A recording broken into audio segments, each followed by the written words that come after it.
Cherie. Ethan? That's me. I thought you would appreciate the best sushi in LA. Wondering?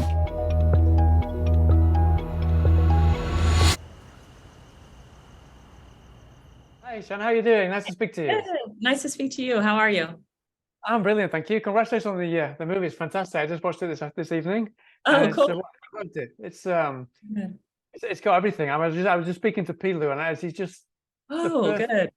mix for between charisma and evil. But it's like the perfect mix of It is. these two. It's where charisma meets evil. Yeah. Yeah, I know. I'm saying to him, it's just like perfect examples for me of villains in movies are for Die Hard. We've got Hans Gruber, and then obviously all the James Bond villains. They've got this perfect kind of blend, and they've got lots of screen time. Was that something that for you was very, very important from the get-go, that this guy was going to have a lot of screen time, but also we were going to almost empathize with him because he's such a charismatic character at the same time?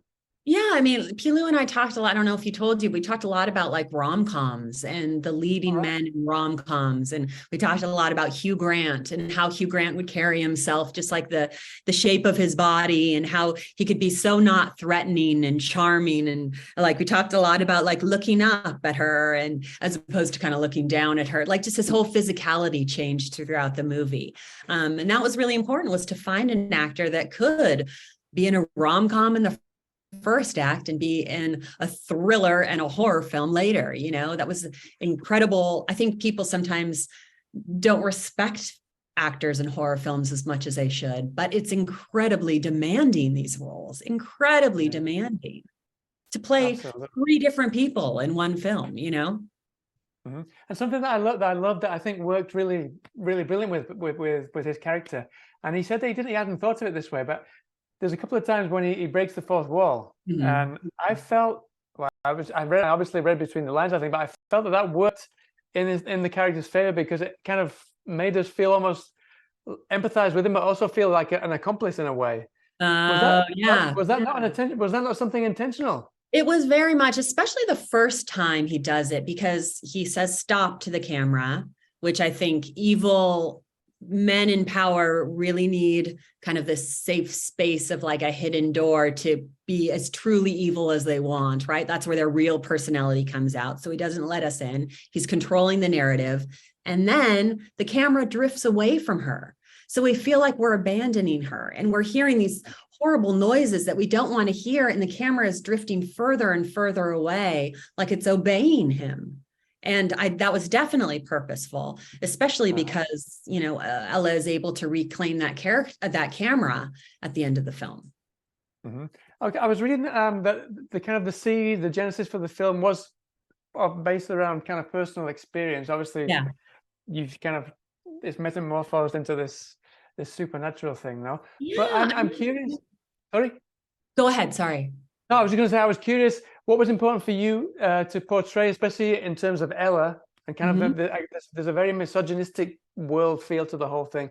What was important for you that you wanted to kind of portray on screen, based on kind of the seed of the film, was your own experiences? Yeah, I think it's a universal experience of what women face on everyday life, you know, whether it's the misogynistic billboard that we have to, you know, pass every day on our commute, whether it's letting in a handyman into our house when we're home alone and just feeling this unsettling fear of, are we going to be okay? Or just this daily kind of indignities and these scary things that happen to women that might feel small, but over time, they just become, how do you wake up in the morning? Like, how do you get up out of bed? And for me as a survivor, I really wanted to control what I showed on the film. And that's why I didn't show her attack. And I don't show a lot of the violence against women in the film. I show mostly the aftermath.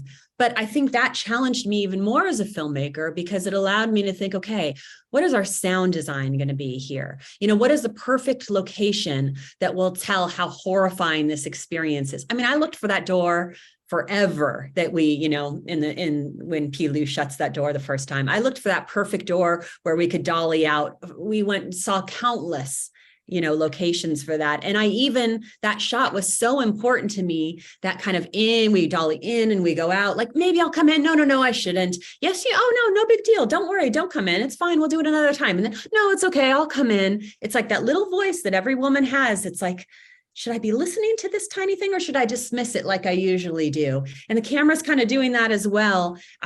And we actually went back to that location to reshoot that shot because I wasn't satisfied with it, that it was really telling that story. And now I'm incredibly proud of that shot. That's one of my favorite ones in the movie.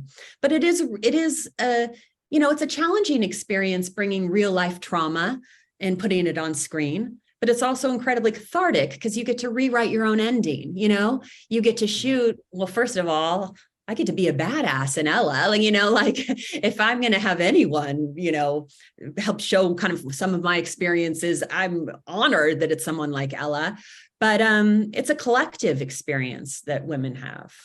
Mm-hmm. I mean, you said that it was almost a cathartic experience. Yeah. Did you actually go into this with the intention of hoping that you would get some kind of cathartic experience out of it? Or was that something that came by happenstance of kind of going ahead with it? Well, I mean, it was scary. This film was incredibly scary for me to make because of my own period shame, of the shame that I had been taught as a young girl of saying, you whisper the word tampon and you don't tell anybody that you're on your period. You have to hide it. You don't go on a date if you're on your period and go roller skating. Why would you do that? Or you don't go to a guy's house when you're on your period. Just all these things that we have, like this internal shame, and you certainly don't see it. And I remember one of the early screenings, I was sitting next to these two women and I said, whoa, flood the audience with women. It should be all women that we show this film to. And I was sitting next to these women. And as soon as the first kind of tampon scene happened, they said, oh God, we don't want to see that. We don't want to see that. And it was actually the men on the comment cards that were like, didn't even mention it. Like it was like nothing, but almost women had internalized this shame we were perpetuating it, which was something that I totally did not expect. So I do feel like that's one of the most important aspects of the film is demystifying a woman's period and actually having her ultimately save her life. Yeah, absolutely. I mean, so to finish off, I just want to talk a bit more, kind of more the levity of the film, because there's some fantastic moments. They share, Ella and Pillow, they share some fantastic scenes. How much of that was scripted, and how much of that did you kind of give them a free leash to kind of let loose and go the direction they wanted to go in the moment? I mean, so much of their physicality was improv, the way Pilu moved with her and her kind of backing in and out, a lot of the physicality with them. We stuck pretty close to the script because I knew this is a relentless chase, right? And I knew I had to let the audience off the hook and allow them to laugh.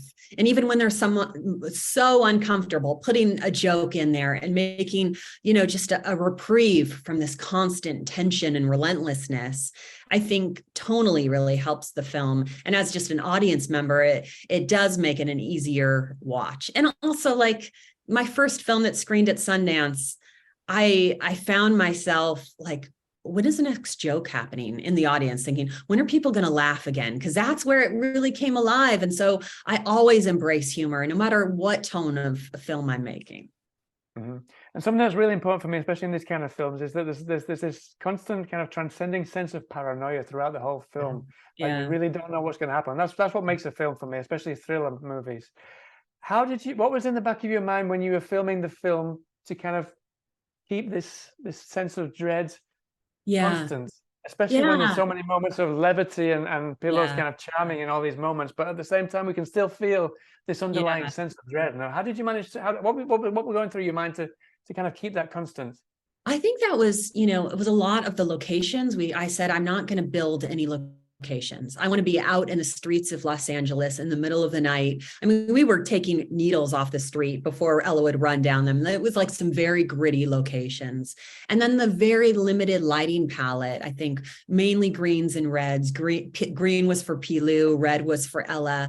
And so sometimes there was a lot of magical realism in the lighting. Sometimes when she walked into the church, it was she was bathed in red light. And then as soon as the camera turns, it turns green and he's in green shadow.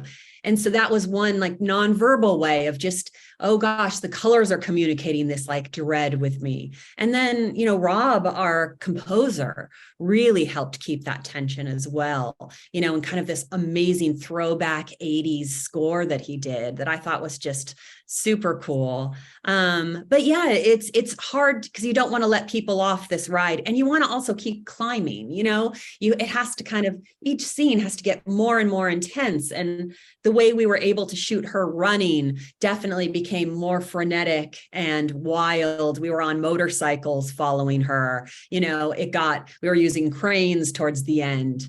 So it was those nonverbal kind of cues that I hope people might not recognize individually, but maybe added to that sense of tension. Brilliant. Well, listen, they give me the wrap. So thank you so much for your time. Thank you. Fantastic movie. I enjoyed it so much. I can't wait for people to see it. And I will see you best of luck when it comes out next week. All right. Awesome. All right. Thank you so much. Take care.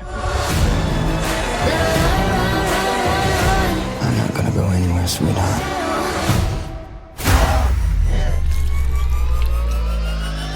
What are you?